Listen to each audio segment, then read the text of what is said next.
beaucoup de choses à découvrir. Mais avant tout, permettez-moi d'abord de présenter notre équipe de travail. Bien sûr, Madame Chérie Raghib, l'inspectrice générale du français au gouvernorat d'Alexandrie. Nous avons aussi Madame Régina Saïd, enseignante du français au Caire. Madame Noha Sultan, enseignante du français au gouvernorat d'Alexandrie. Et bien sûr, Monsieur Ahmed Ayed, enseignant du français au gouvernorat d'Alexandrie, et moi, Nermine Atta, nous vous souhaitons une séance bénéfique et profitable.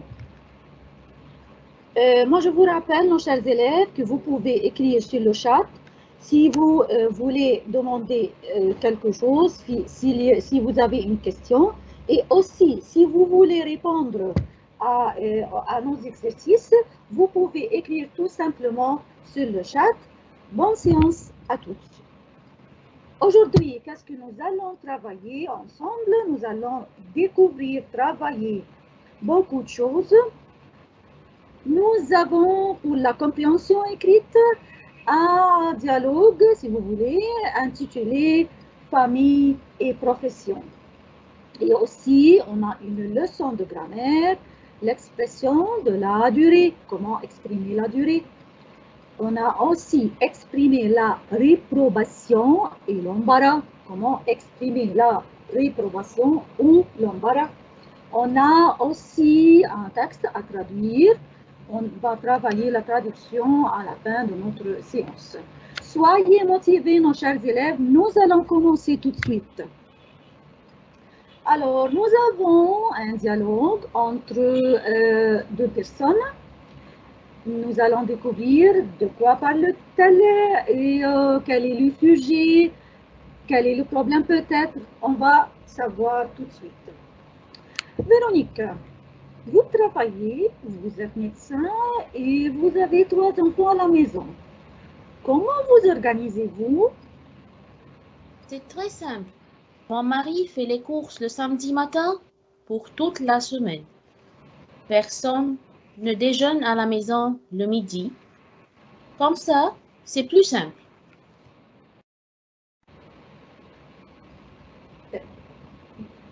Oui, madame, continuez. Les repas, je m'en occupe, mais c'est vite fait et ça va bien pour tout le monde. Pour le ménage, nous avons une jeune femme qui vient 3 fois par semaine. Elle fait aussi tout le repassage de la famille. Mais les enfants doivent ranger eux-mêmes leur chambre. Ça, j'y tiens absolument. J'imagine que vous passez tout votre dimanche à travailler dans la maison. Pas du tout. Le dimanche, on part tous ensemble. Quand il fait mauvais, on va visiter un musée ou un château et quand il fait beau, on va faire une grande promenade à la campagne. Comme ça, on est prêt pour commencer une nouvelle semaine. Et vos enfants, comment font-ils quand ils rentrent de l'école? Mon mari est professeur, alors il rentre souvent de bonne heure. C'est lui qui les aide à faire leurs devoirs. Je vois, c'est bien ce que je pensais. Vous êtes très bien organisé. Alors, le dialogue, c'est fini. Nous allons tester notre compréhension de ce dialogue. C'est-à-dire, nous allons commencer les questions qui portent ce dialogue. Alors, question numéro 1, Véronique a combien d'enfants? 4 enfants, 2 enfants, 3 enfants ou une fille unique? 3 enfants? Oui, c'est déjà cité dans le dialogue. 3 enfants, bien sûr. 2. Quelle est la profession du mari de Véronique? Il est docteur, il est avocat, il est employé. Madame, je peux répondre? Bien sûr. Il est professeur. Oui, c'est déjà cité nettement, clairement dans le dialogue. Alors, donc la profession du mari de Véronique, il est professeur. Il y a une autre question. Le ménage chez Véronique, souvenez-vous-en? Est-ce que c'est Véronique, son mari, ou bien une autre personne? C'est une jeune femme qui fait le ménage chez Véronique. Tout à fait, Madame Régine, c'est une jeune femme qui fait le ménage chez Véronique. Elle l'a dit dans le dialogue. Question numéro 2. Quand est-ce que la famille va à la campagne? Tous les dimanches, tous les vendredis, ou quand? C'est quand il fait beau? Oui, c'est ça, tout à fait. La famille va à la campagne s'il fait beau. Vous me suivez, nos chers élèves? Alors, nous continuons. Toi, qui emmène les enfants à l'école? Qu'est-ce que vous en pensez? Est-ce le père, la mère, ou bien un chauffeur? Qu'est-ce que vous en pensez? Je pense que c'est le père. Oui, c'est ça. C'est le père qui les emmène à l'école. Tout à fait. Alors, nous allons commencer maintenant la question numéro 4. À la fin, est-ce que Véronique est à l'aise dans sa vie? Après avoir écouté, après avoir lu ce dialogue, est-ce que vous pensez que Véronique est à l'aise dans sa vie ou non? Oui, elle est à l'aise. Pourquoi vous pensez, Madame Regina? Sa vie est bien organisée. Il va à son travail, il se promène avec sa famille. Tout à fait. Elle organise bien son temps. Alors, c'est une personne qui est à l'aise.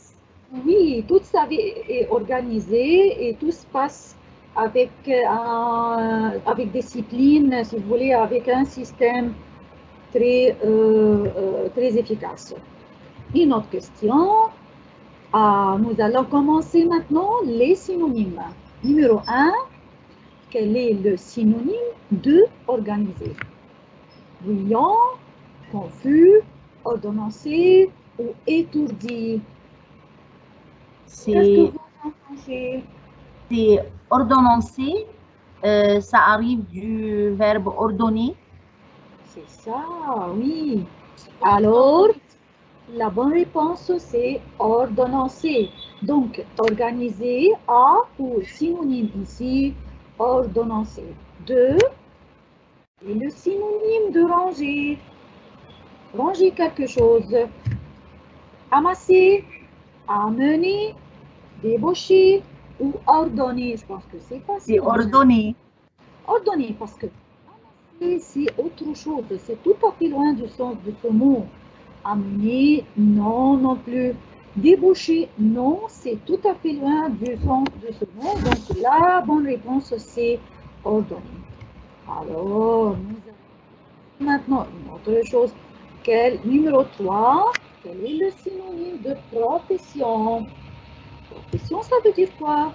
Travail, succession, chômage, distraction. C'est un travail. Oui, travail. Ça peut être un métier aussi, n'est-ce pas? Oui, c'est ça, madame, oui. C'est un boulot. Oui, un boulot. Un boulot pour le langage familier, tout à fait. 4. Quel est le synonyme de repassage? Est-ce que c'est acheter les vêtements, échanger les vêtements, lisser les vêtements ou coudre les vêtements? Que pensez-vous, Madame Noha? Je pense que c'est lisser les vêtements, c'est le fait de repasser les vêtements, les Oui, rendre lisses. Oui, c'est rendre les je suis vêtements d'accord. lisses. Oui, parce Oui. que acheter autre chose, échanger, non, c'est pas le repassage. Et coudre, non, ce n'est pas La le sens. couture, n'est-ce pas? C'est très loin. Oui, c'est ça. Donc, ici, c'est la bonne réponse. Nous allons commencer l'antonyme des mots. Soyez motivés et réfléchissez bien. L'antonyme de absolument est entièrement, exactement, complètement ou possiblement. Réfléchissez bien. Complètement. Complètement. Vous pouvez, si vous ne trouvez pas le bon adverbe, vous pouvez chercher l'adjectif. Quelque chose d'absolu. Le contraire, c'est quelque chose de possible. D'accord? 2. L'antonyme de épuisé est fatigué, fortifié, exténué ou abîmé. Fortifié, puisque nous sommes toutes et tous maintenant épuisés, alors c'est fortifié. Oui, Et vous avez raison, madame. épuisé, c'est fatigué, n'est-ce pas? Oui, tout le monde est fatigué, oui, Oui. d'accord. Alors, épuisé, c'est quelqu'un qui se sent faible. Donc, le contraire, ici, l'antonyme, c'est fortifié, comme Madame Regina nous a dit. Alors, qu'est-ce que c'est que ça, Madame Regina? C'est une forme où il y a un texte, une compréhension de texte. Les élèves peuvent entrer sur le lien pour lire et pour faire le choix comme un devoir durant toute la semaine. D'accord, Vous avez le lien qui a été maintenant annoncé sur le chat. Oui, très bien. ils ont la possibilité de recevoir leurs notes immédiatement après leur réponse. Alors, c'est un exercice autocorrectif, c'est-à-dire que après avoir fini l'exercice, vous allez recevoir tout de suite vos résultats, quelles sont les réponses correctes et quelles sont les réponses fausses. Ça, c'est Et une chose. ils peuvent copier le lien maintenant et le mettre à part jusqu'à finir notre leçon et puis essayer de faire les exercices. D'accord, merci beaucoup, Madame Chérie. C'est une chose très intéressante. Alors, nous allons commencer maintenant notre leçon de grammaire, expression de la durée. Je vous prie, donc, chers élèves, d'observer bien les phrases suivantes. Nous allons observer les mots soulignés et également les temps utilisés dans chaque phrase. La première phrase, j'habite à Paris depuis 10 ans. On a ici depuis, ce mot souligné, et le temps ici, c'est quel temps? C'est le C'est le présent. présent. C'est le présent, tout à fait.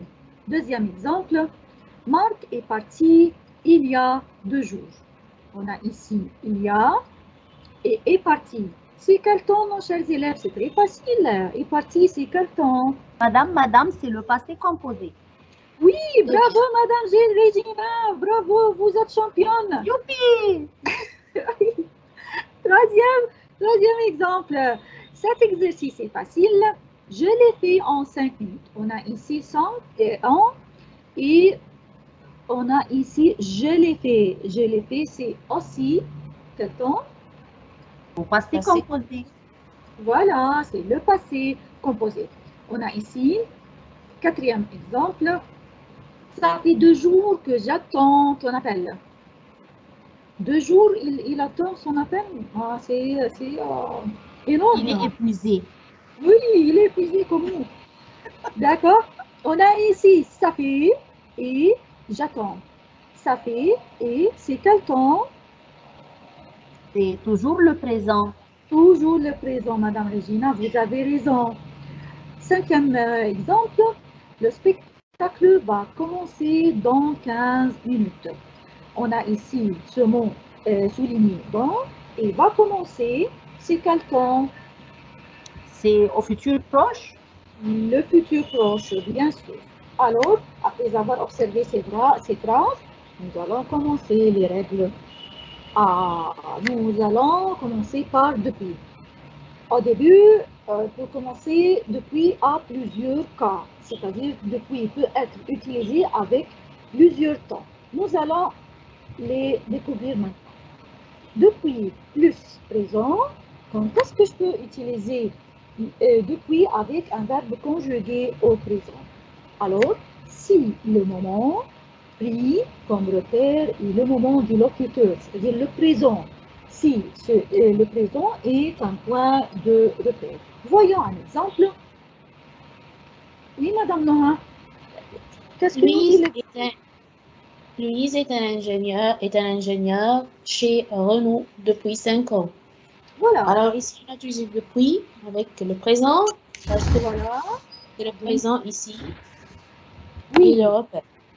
On a pris comme point de repère le présent, donc on a utilisé depuis avec le verbe ici au présent.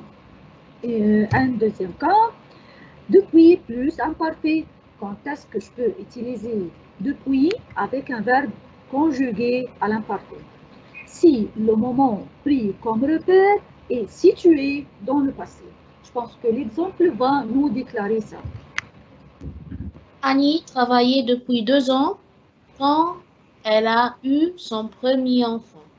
Alors, il y a un événement ici quand Annie a eu son premier enfant. C'est ça le point de repère, c'est dans le passé. Alors, c'est pourquoi j'ai utilisé depuis avec ici le verbe à l'imparfait. Est-ce qu'il y a un cas pour depuis? Parce qu'elle a commencé à travailler. D'accord, oui. Tout à fait, Madame Noha, comme vous avez dit, d'accord. Il y a un autre cas, il y a ici une remarque très importante. Depuis peut être remplacé par ça fait que, n'oubliez pas que, ou il y a que. Donc, les deux ont les mêmes utilisations. Ça fait 2 heures que je t'attends. D'accord, ça fait 2 heures que je t'attends. C'est-à-dire que je t'attends depuis 2 heures. Le même sens. Je veux dire, il y a 2 heures que je t'attends. Oui, c'est bon. 2 heures, ça fait 120 minutes. Donc, c'est énorme. D'accord. Depuis, avec le passé composé, comment et quand est-ce que je peux utiliser depuis avec un verbe conjugué au passé composé? Le verbe indique que l'action passée a des conséquences dans le présent. C'est le cas avec des verbes qui se conjuguent avec l'auxiliaire. Attention, nos chers élèves. Ici, c'est un peu différent. Quand le verbe indique que l'action a des conséquences, a un impact sur ce que se passe maintenant, je peux utiliser depuis avec le passé composé. Il est parti depuis 2 heures. Alors ici, c'est verbe partir. C'est un verbe qui se conjugue avec l'auxiliaire être. Alors, on a utilisé depuis au passé composé. D'accord, Madame Noha, tout à fait. On va commencer maintenant. Il y a, comment utiliser il y a et quelle est la règle d'utiliser il y a. Il y a indique, le premier cas pour il y a indique qu'une action a eu lieu un certain temps avant le moment de la parole, c'est-à-dire dans le passé. Il y a indique que c'est une action ou un événement qui s'est passé auparavant, c'est-à-dire dans un moment qui est avant le moment où je parle. Il est généralement... Madame Levine, est-ce qu'il y a cet indicateur temporel pour le passé, n'est-ce pas? Oui, c'est ça, Madame Nora. Il est en général accompagné d'un temps composé. Est-ce qu'il y a un exemple? Elle a quitté son travail il y a 3 ans. Donc, c'est une action qui s'est passée auparavant, dans le passé. C'est pourquoi j'ai utilisé il y a comme mot de liaison ici, indiquant la durée, indiquant la relation entre le passé et le présent, et etc. Un autre cas pour il y a peut être un repère dans le passé avec un verbe exprimant l'état ou une durée. Il peut être suivi d'un imparfait, c'est-à-dire que je peux commencer la phrase par il y a si je voudrais exprimer que il y a ici un point de repère. Est-ce qu'il y a un exemple? Oui, il y a 2 ans, elle habitait chez ses parents. Donc, j'ai commencé par il y a une durée ou bien quelque chose qui indique le temps pour exprimer que ce point-ci, cette expression exprime que il y a est un point de repère. Pas d'autre. Temps, voilà. Pendant indique une durée définie, une durée déterminée, sans rapport avec le moment de la parole. Est-ce qu'il y a un exemple pour pendant? Oui, Nathalie a fait des études pendant 2 ans. Voilà. Donc, la durée de ces études, c'est 2 ans. Donc, le mot de liaison pendant indique la durée déterminée, 2 ans. D'accord. En introduit un complément marquant le temps nécessaire à la réalisation d'une action. Je pense que l'exemple va nous déclarer de quoi on parle. Nous avons fait le trajet Paris-Lyon en 4 heures. Donc, c'est-à-dire que en ici, nous indique la durée pour faire le trajet de Paris à Lyon. Ça nécessite 4 heures. C'est pourquoi on a utilisé en. Est-ce qu'on a des choses d'autres? Oui, on a pour. Comment, pourquoi et comment est-ce qu'on peut utiliser pour? Pour s'utilise pour parler d'une durée planifiée. Attention, planifiée, c'est-à-dire dans le futur. Dans le futur ou à partir d'un point de départ. Et attention parce qu'il y a des nuances entre ces mots-là.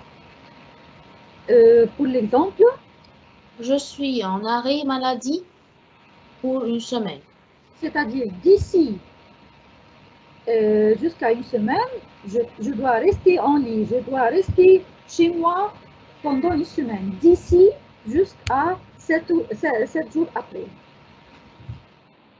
Alors, testons notre compréhension de cette leçon de grammaire. On va commencer.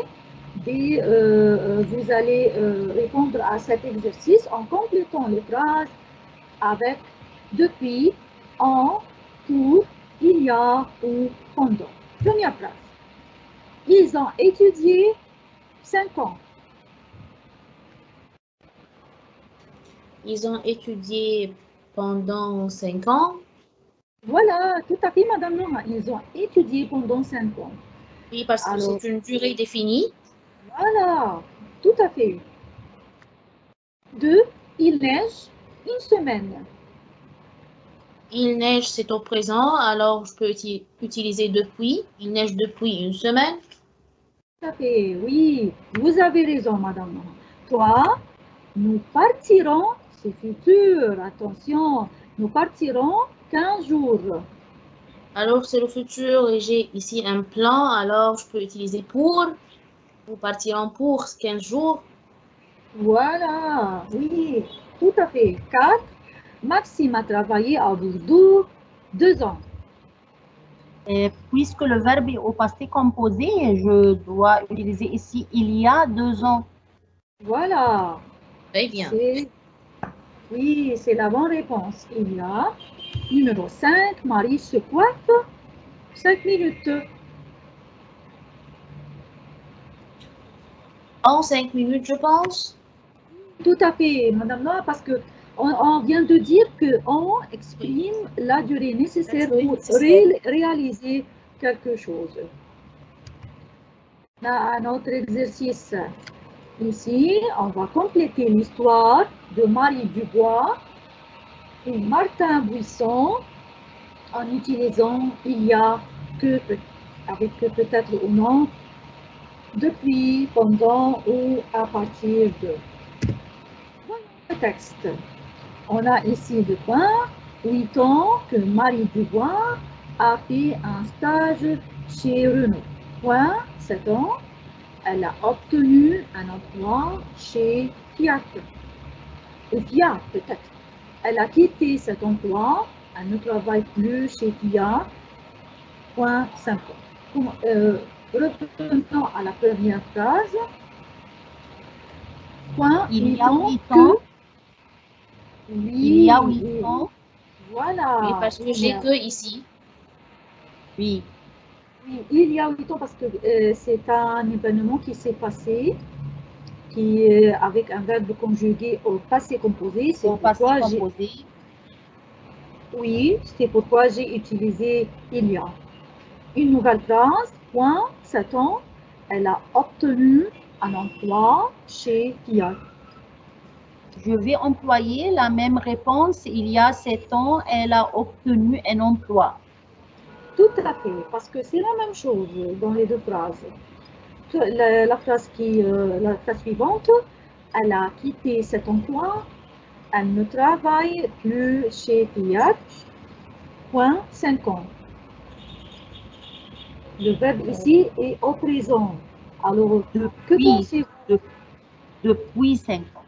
Oui, depuis, parce que c'est un verbe conjugué au présent.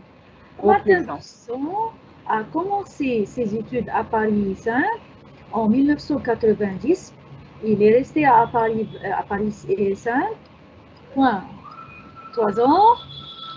Point 1997, il a été chargé des relations internationales chez SEAT France. Point 1999, il est directeur de la communication à Buenos Aires. Alors, Martin Buisson a commencé ses études à Paris 5 en 1990. Il est resté à Paris 5 pendant 3 ans. C'est la durée, oui, la durée nécessaire. Et aussi, point, en 1997, il a été chargé de relations internationales chez SEAT France. À partir de? Tout à fait. À partir de tel.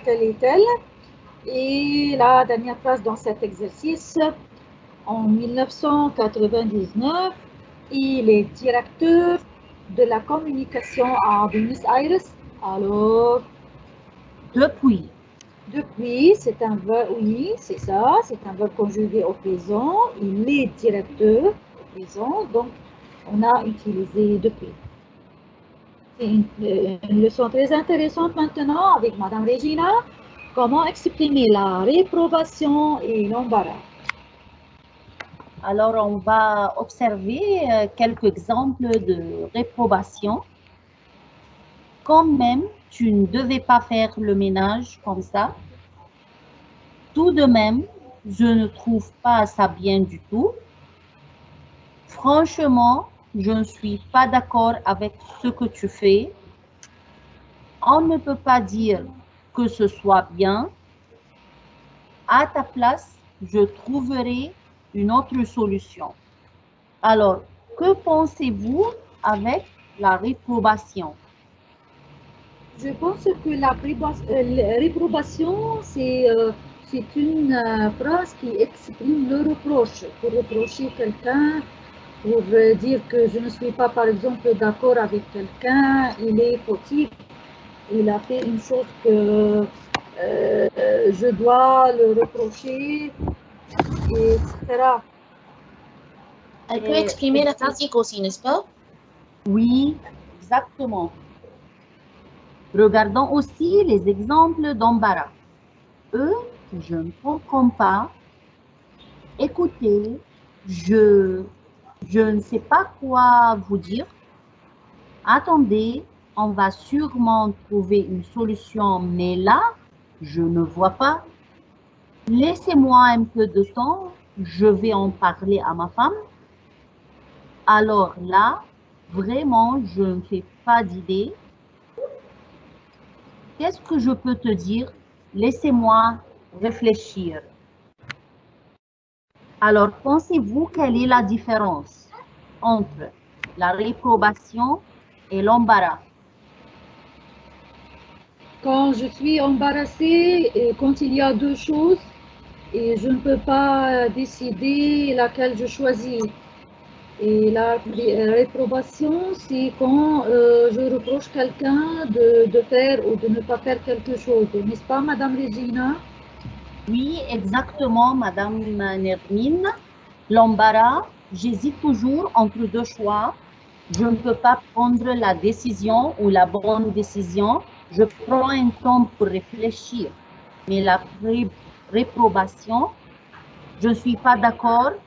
Je refuse la plupart du temps et je suis toujours du côté négatif un peu. D'accord. Alors, Madame Noha, est-ce que vous avez d'autres remarques? Non, c'est ça.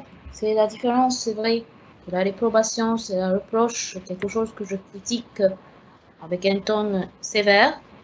Mais l'embarras, c'est quelque chose que je suis confus, je ne peux pas décider, alors je peux avoir un peu de temps pour, je peux avoir un peu de temps pour réfléchir, pour répondre. C'est ça toujours. Alors maintenant, on a quelques phrases, on va les écouter, on va lire les phrases et on va citer le genre de la phrase. Quand même, cette maison est beaucoup trop chère pour toi. C'est la réprobation ou c'est l'embarras?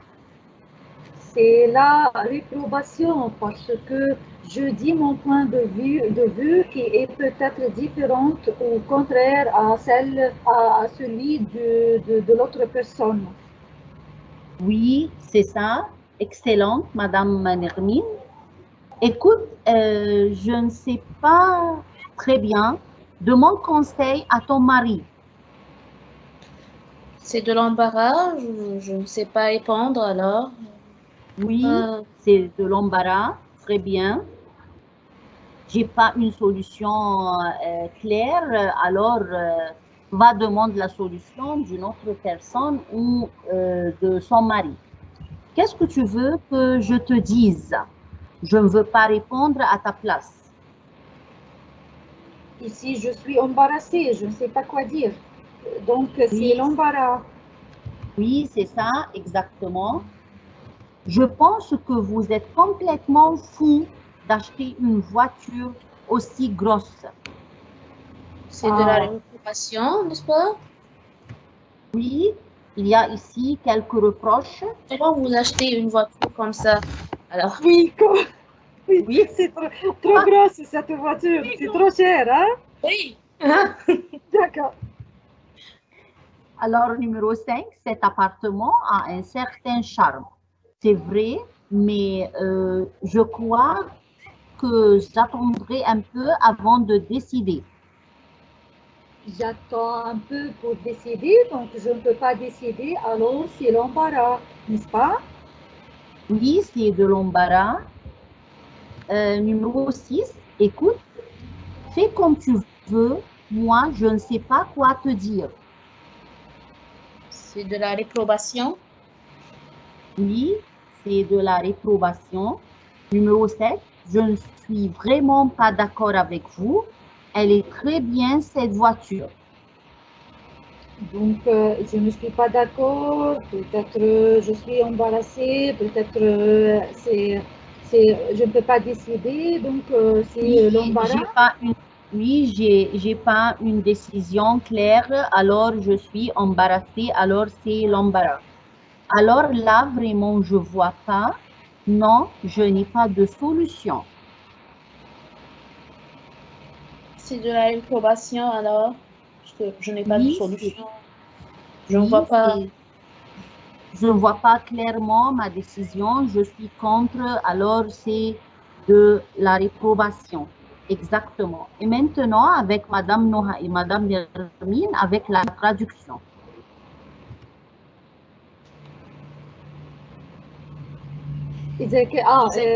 On a ici version, c'est-à-dire traduire un texte de l'arabe en français.